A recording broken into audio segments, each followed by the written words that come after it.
इंदिरा गांधी दे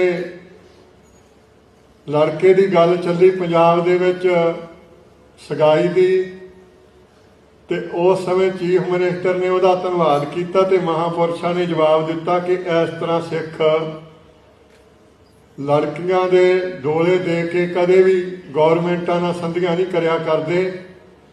सिखां ने तां इन्हां दीयां धीआं भैणां दी इज्जत बचाई है।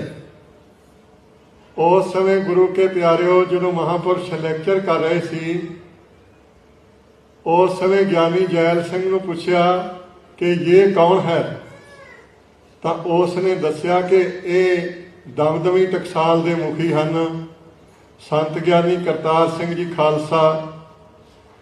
और उस समय इंदिरा गांधी ने मन दे विच कड़त्तां रखी और ज्ञानी नूं कहा कि इनके साथ भी देखेंगे।